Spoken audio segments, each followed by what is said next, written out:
seguir a Cristo. ¿Usted sabe por qué yo les pregunto, hermanos?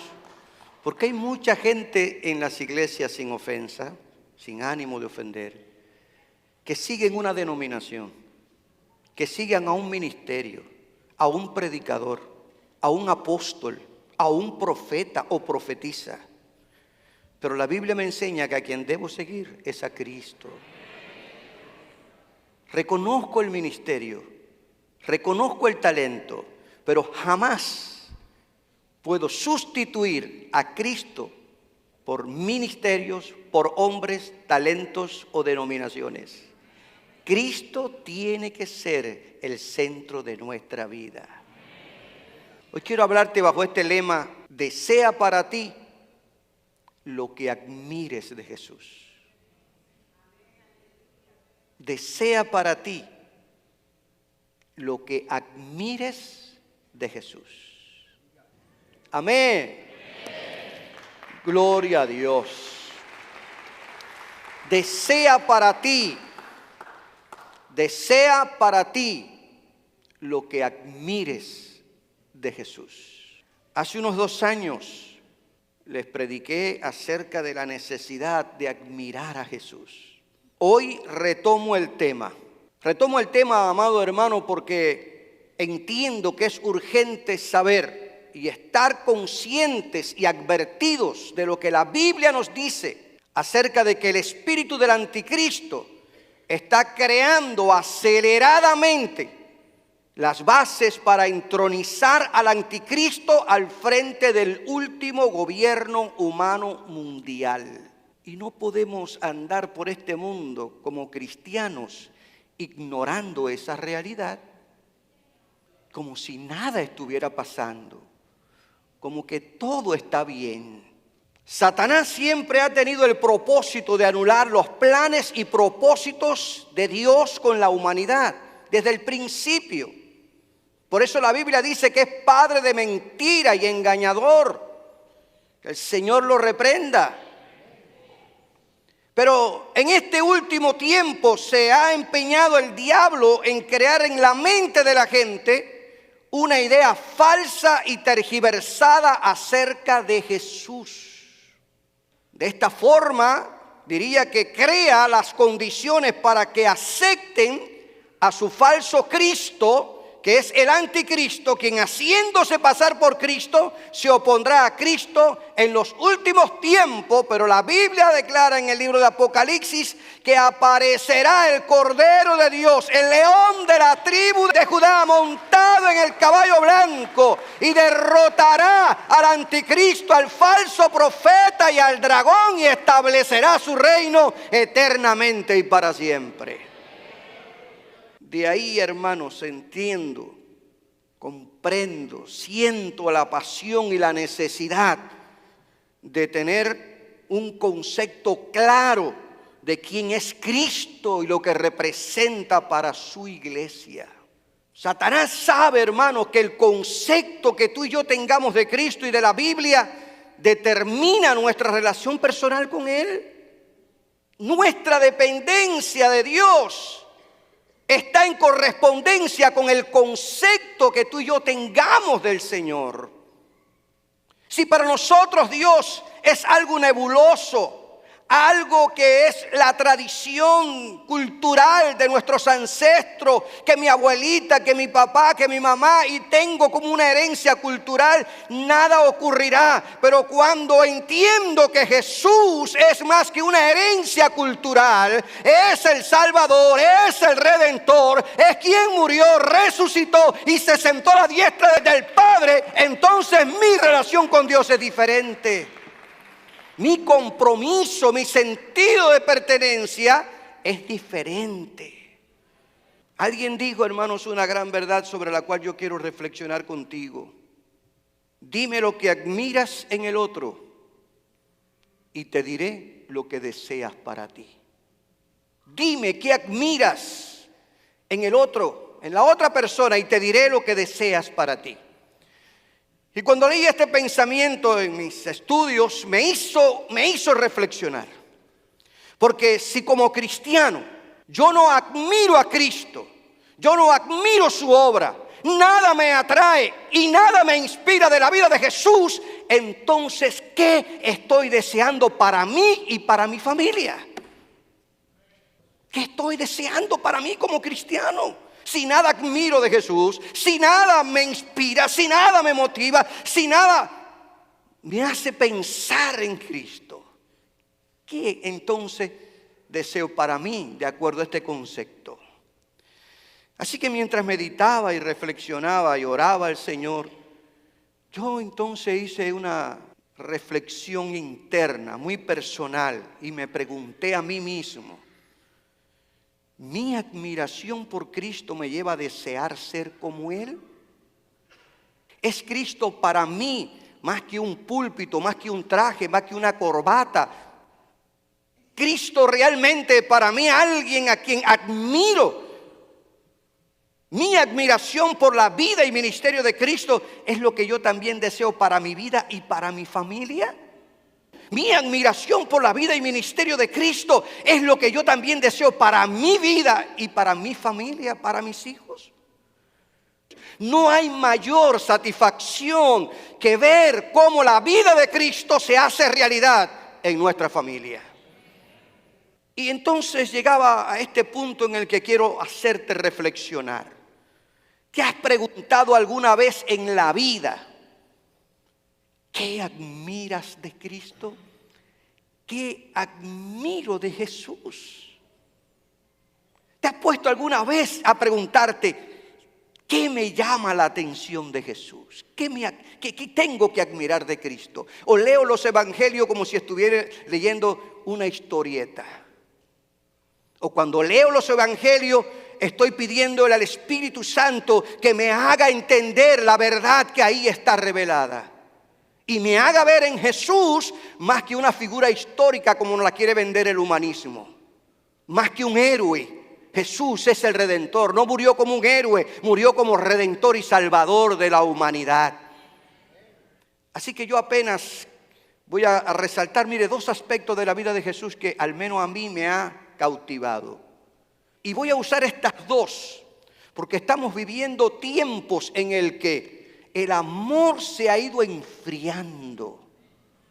Usted se estremece cuando ve las noticias por la televisión o consulta los canales de YouTube, todos esos noticieros ahora que están ahí rodando uno tras otro y mira las redes sociales, cómo el amor se ha ido frizando.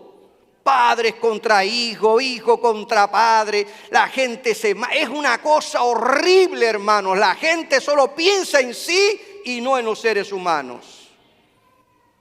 Es algo tremendo lo que estamos viviendo en este último tiempo. Por lo tanto, hermanos, si algo yo admiro de Jesús, es su amor. Cuando leo los evangelios, algo que me admira, hermanos, es el amor de Cristo. Cuando leo Mateo, Marcos, Lucas y Juan, yo me admiro, me cautiva ver cómo Jesús tuvo compasión y amó a todos por igual, sin importar quiénes eran y qué hubieran hecho. No hizo acepción de personas porque amó a todos por igual. Claro, hermanos amados, que no es fácil amar a quienes nos hacen la vida difícil.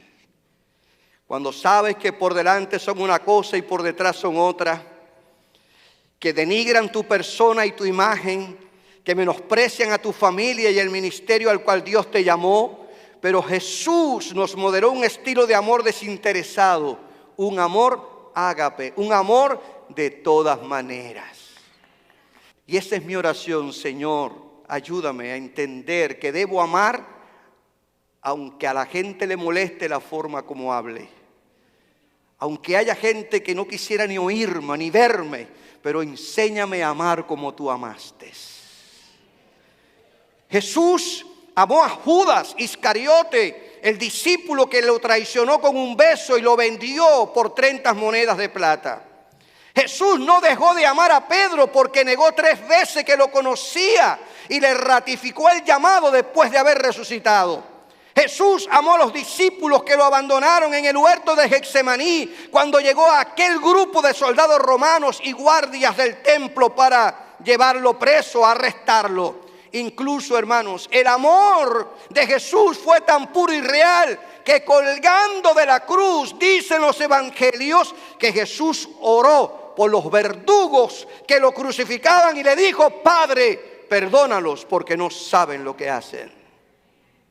Pero aún más, Jesús nos amó a nosotros sin merecerlo. Dice la Biblia, y me encanta este versículo, en la carta de Pablo a los Romanos, que Dios nos demostró la inmensidad de su amor, enviando a Cristo a morir por nosotros, aun cuando éramos pecadores. Es la razón por la que me encanta decirle a la gente: no justifiques venir a Cristo creyendo que antes de hacerlo debes remediar tu vida, porque Jesús murió por ti tal y como estabas. Jesús murió no por buenas personas, sino por pecadores. Él vino a dar su vida por aquellos que eran sus enemigos, para que a través de su muerte nosotros conozcamos el amor y la gracia de Dios. De acuerdo a este versículo, Jesús murió no por buenas personas, sino por pecadores. No éramos amigos de Dios, sino gente que estaba enemistada con Él. Nuestros pecados habían hecho una barrera, una distancia.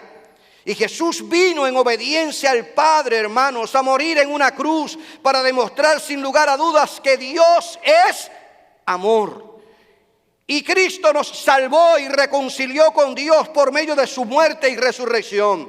Es la razón por la que el apóstol Juan entonces declara: si nosotros le amamos a Él, es porque Él nos amó primero.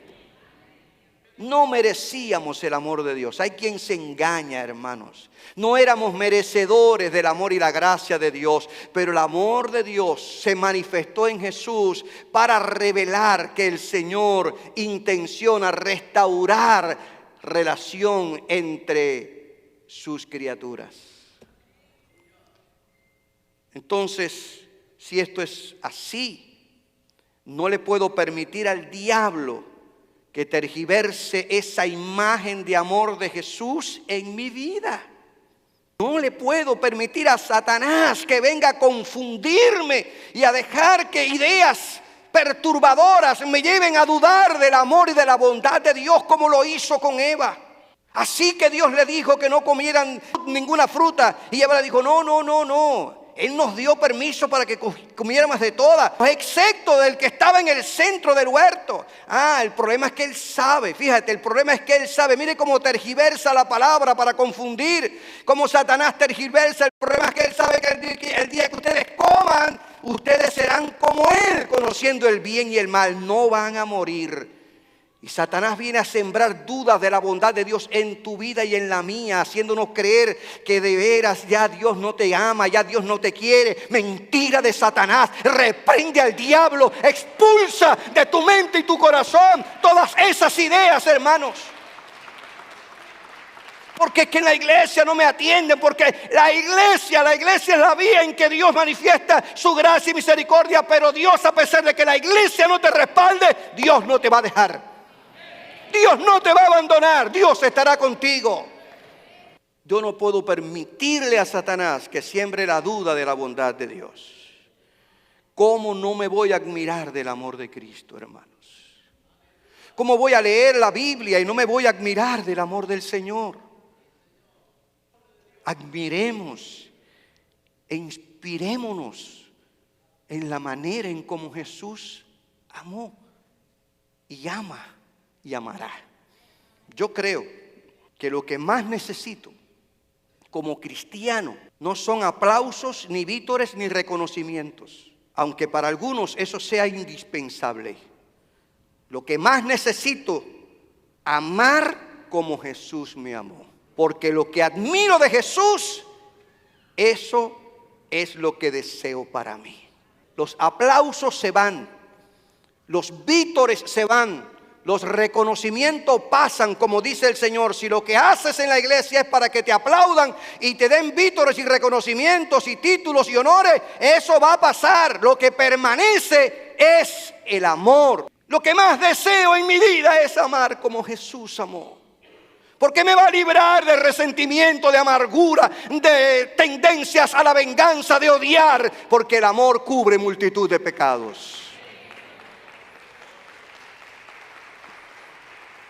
Amar como Jesús amó, hermanos, significa que no puedo ser selectivo, sino tratar a todas las personas con dignidad y respeto, porque son creación de Dios, aun cuando piensen diferente a como yo pienso.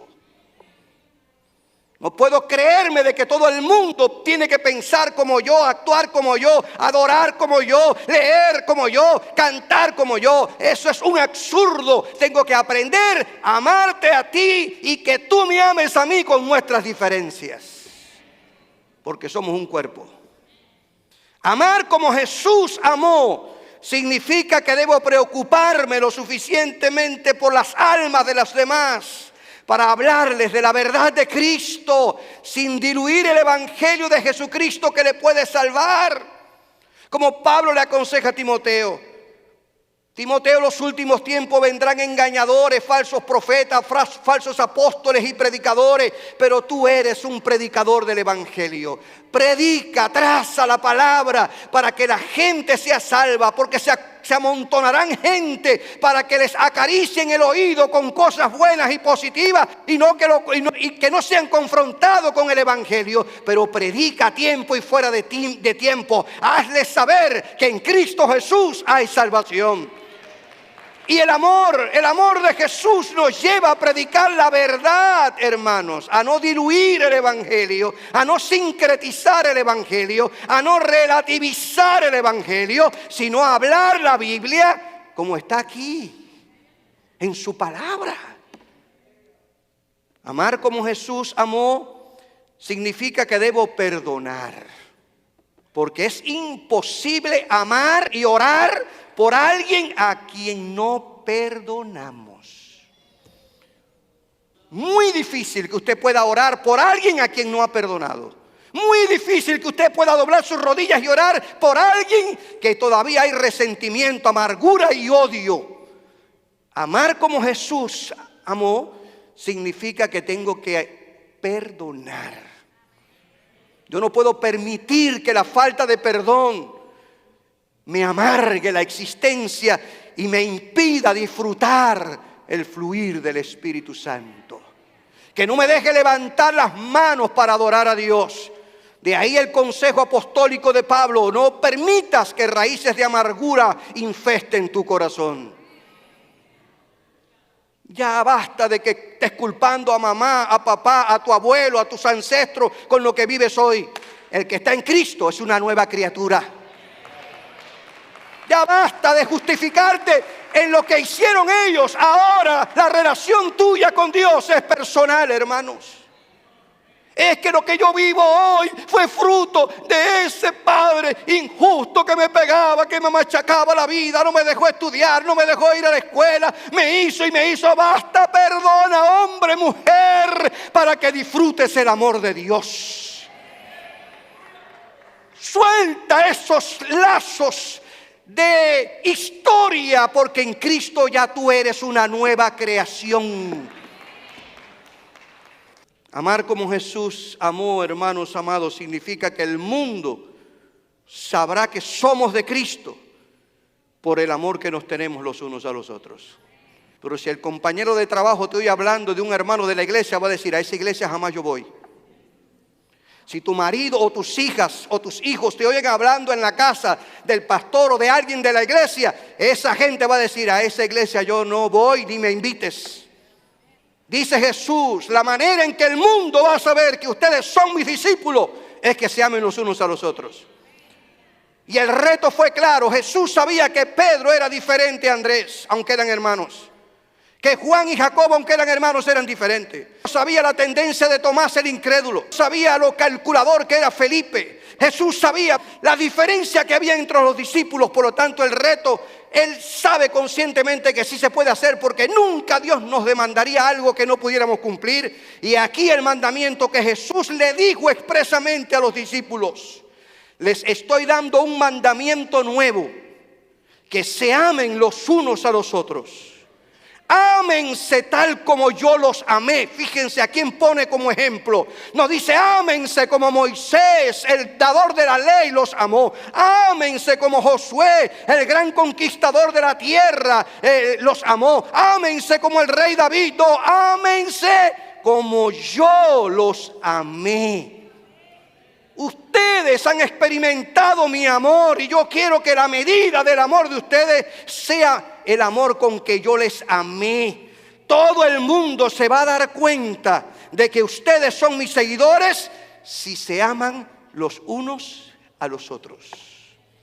Claro que necesito decirte que amar como Jesús amó no significa aceptar todo lo que alguien hace. Hay padres que se confunden entre amor y tolerancia. El que yo ame a las personas no significa que tenga que estar de acuerdo con lo que hacen. ¿Estamos de acuerdo? Jesús no toleró el pecado, el engaño o los falsos seguidores. Y dijo claramente que no todo el que me dice Señor, Señor, entrará en el reino de los cielos, sino el que hace la voluntad de mi Padre que está en los cielos. Yo admiro de Jesús su amor, y lo que deseo para mí es amar como Jesús me amó. ¿Admiras tú ese amor?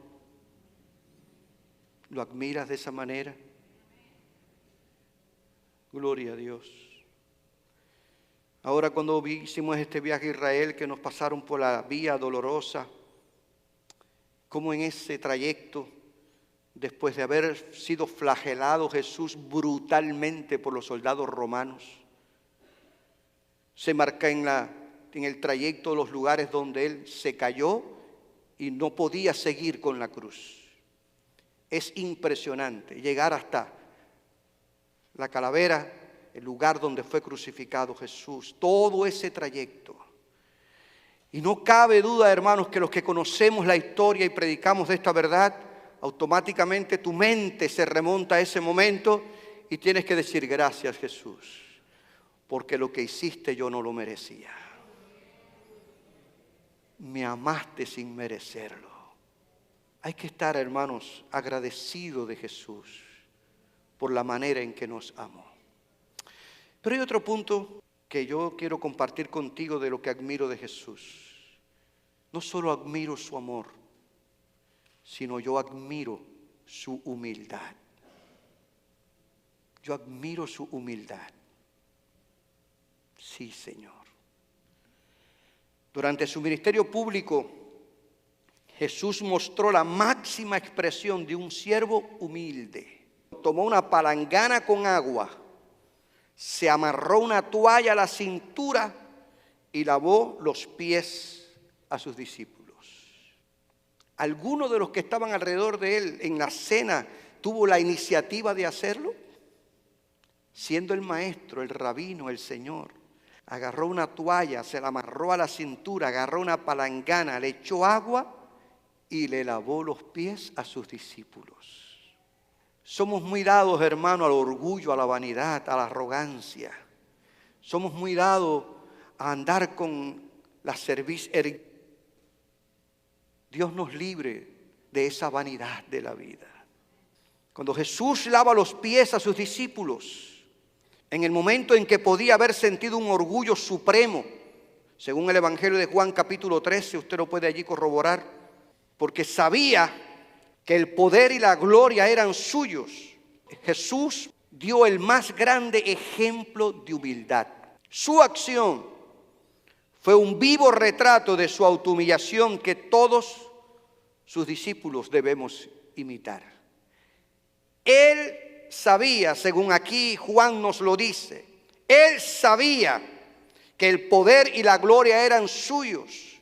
Y no digo, si ya todo es mío, pronto pasará este valle de sombra y de muerte y seré exaltado. ¿Para qué le voy a lavar estos pies a estos 12 hombres que me han dado tanto trabajo en 3 años y medio? No se llenó de arrogancia y orgullo en lo absoluto. Dio el más grande ejemplo de humildad, tomando una toalla y una palangana y lavándole los pies a sus discípulos. No sé si ustedes saben, pero en aquella cultura, en el tiempo de Jesús, lavar los pies de los huéspedes era una tarea que realizaba un sirviente de la casa cuando llegaban los invitados. Era tarea de esclavo. De ahí que Pedro, el discípulo de Jesús, cuando ve al maestro realizando tarea de esclavos, que viene a lavarle los pies, dice, no, espérate un momento, tú no me vas a lavar los pies.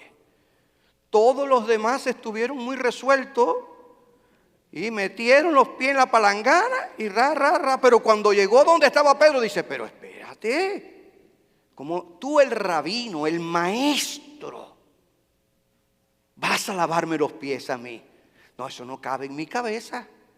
Eso está fuera de toda la lógica. Gracias al Señor que Pedro se sujetó y sometió a las palabras que Jesús le dijo. Lo que yo ahora hago, Pedro, tú no lo entiendes, pero lo entenderás después. Es preferible que te sometas, porque de lo contrario, difícilmente vas a participar de las bendiciones del reino. Y entonces Pedro, que siempre andaba con la aguja recostada, le dijo, no, espérate, no solo los pies, lávame de la cabeza hasta los pies. Mira, muchacho, yo no me quiero perder las bendiciones del reino. Pero lo maravilloso de todo esto, hermanos, es que Jesús también sabía que había salido de Dios y que a Dios iba, según los comentarios que hace Juan en el capítulo 13 del Evangelio. En otras palabras, el Señor sabía que estaba de vuelta a casa, pero eso no importó para llegar al límite de su servicio por los que amó hasta el fin. Ya estaba cerca regresar a casa. Recuerden ustedes en el capítulo 14, más adelante después, en ese diálogo que él está teniendo allí en el aposento alto, donde está hablando con sus discípulos, él les dice, en la casa de mi padre muchas moradas hay. Ya el Señor sabe que está de vuelta a casa. Sin embargo, eso no impidió agarrar una toalla y una palangana y lavarle los pies a los discípulos. Y no decir, ya yo terminé, ya yo le dije lo que tenía que decirle, ya yo acabé con esta gente, ya yo me largo y voy a ser exaltado. Entre más cerca uno está de Dios, más humildemente procede. Un padre con un hijo iban por un camino en medio del campo solitario. No sé cuántos de ustedes han tenido esa experiencia, yo lo he tenido. He ido por campos en el que usted lo único que siente es el sonido del sinsonte. Nada más, no escucha nada, un silencio atroz. Padre e hijo iban por un camino solitario y de momento se escucha el sonido, el chisquido de una rueda, sonando, y miran. Y en el recodo no ven nada porque hay un recodo en el camino. Y el muchacho le comenta al padre, ¿ese sonido de qué será? Y le dice el padre, de una carreta vacía. Padre, pero si no vemos la carreta, si no divisamos la carreta, ¿cómo es que sabes que la carreta viene vacía? Y el padre sabio al fin le dice, es que entre más vacía está la carreta, más sonido produce. Y la gente, entre más vacía está de Dios, hay mucho ruido, pero poca presencia del Espíritu Santo.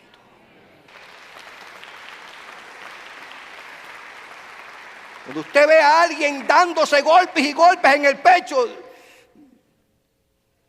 cuídese,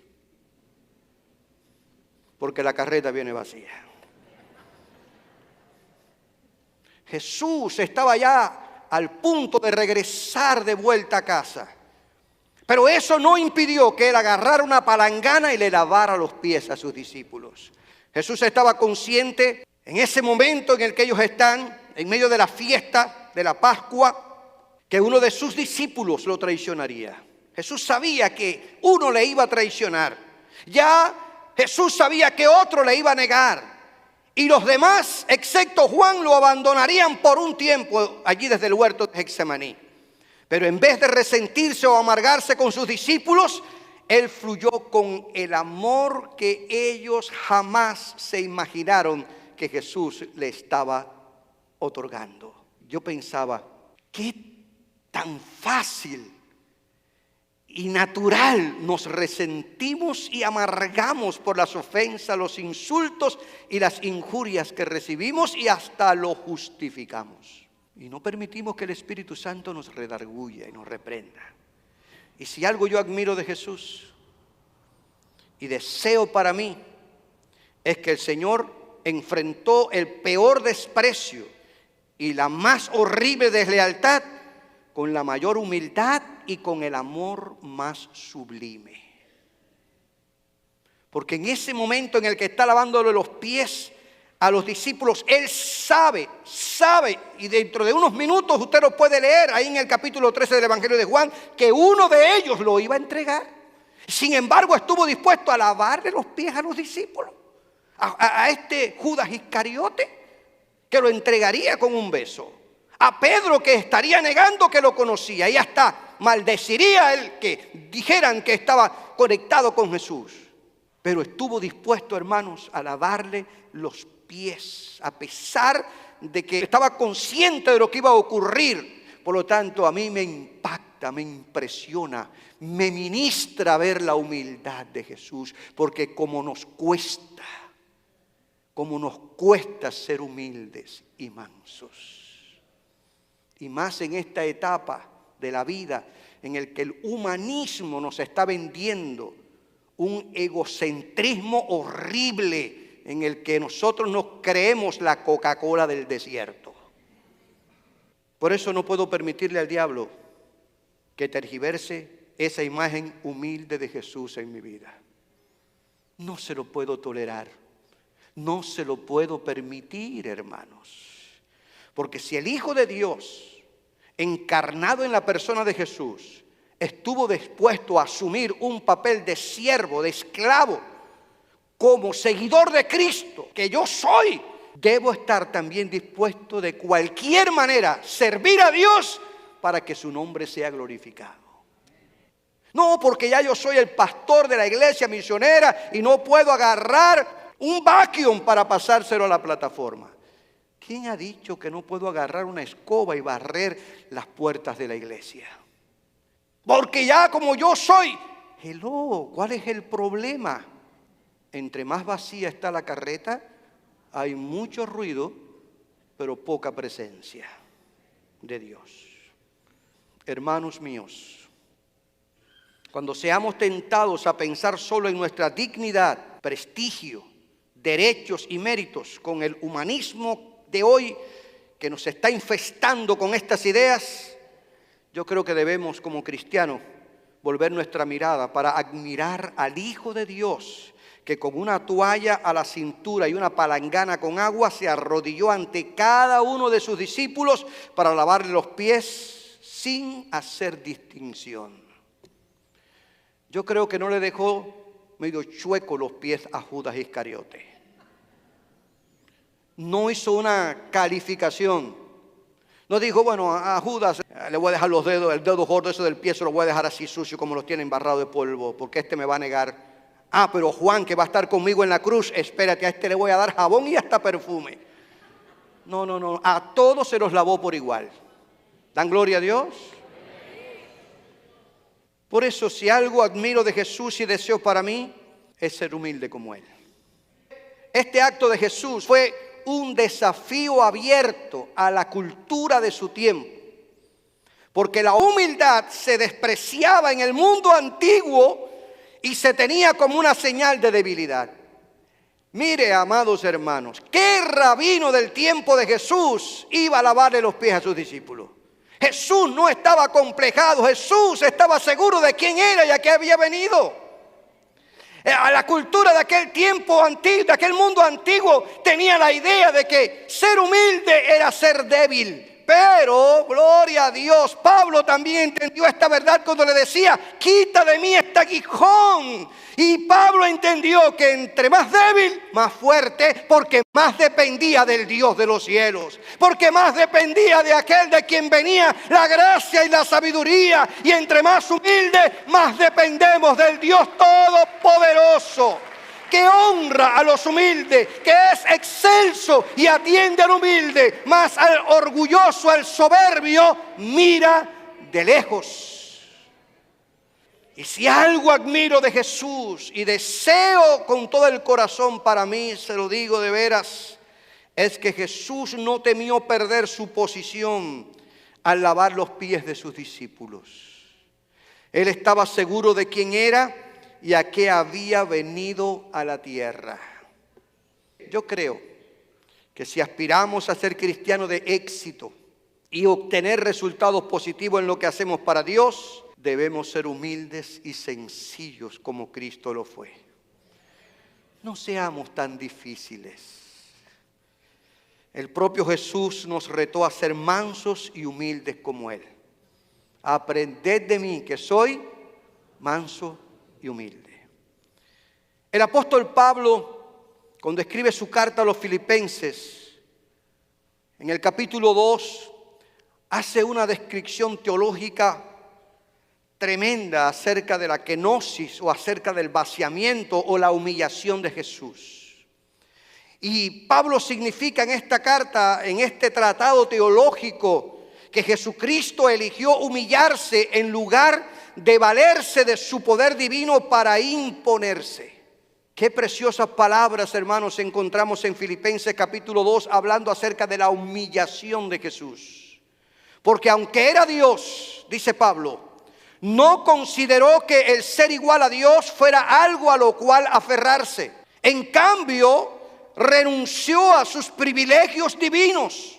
Adoptó la humilde posición de un esclavo y nació como un ser humano.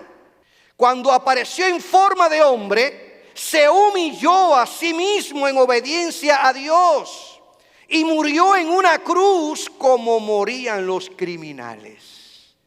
¿Quiere usted una descripción más clara, diáfana de lo que es la humillación de Jesús? Que siendo Dios asumió esta naturaleza humana y estando en esta naturaleza humana obedeció al plan redentor de la eternidad y se humilló en obediencia a Dios y estuvo dispuesto voluntariamente a morir en una cruz como mueren los impostores.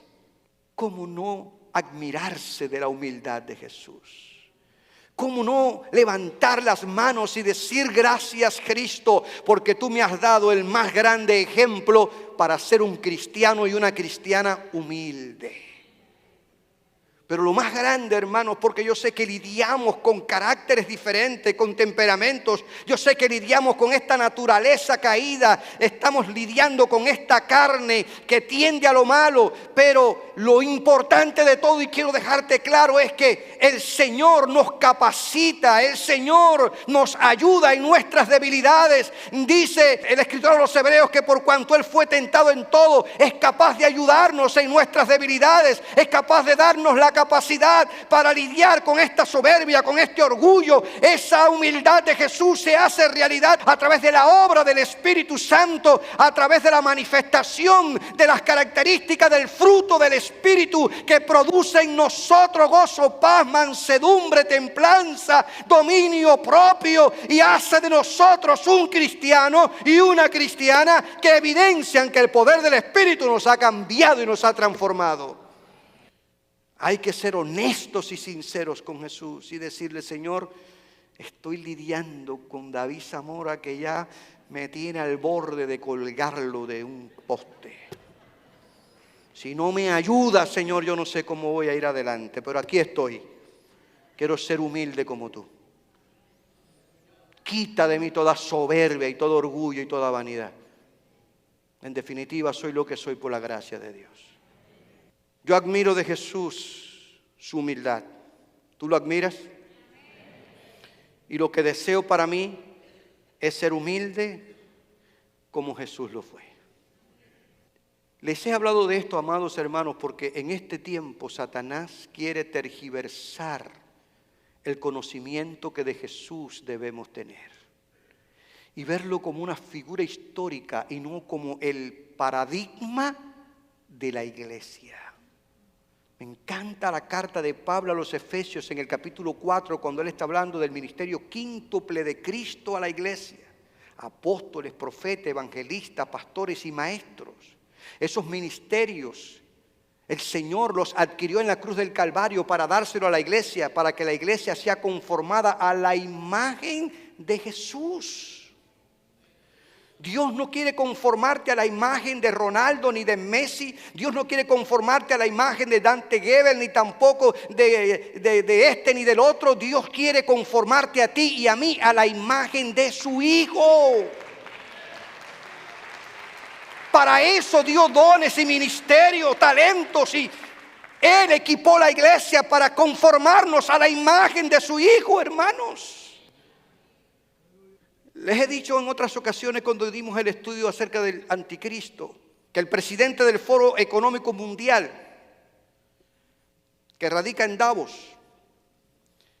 el alemán Klaus Schwab, aseguró en una de sus conferencias que Dios está muerto y que Jesús es una noticia falsa. ¿Quiere usted una declaración más diabólica que esa? ¿Quiere usted una declaración más satánica que esa?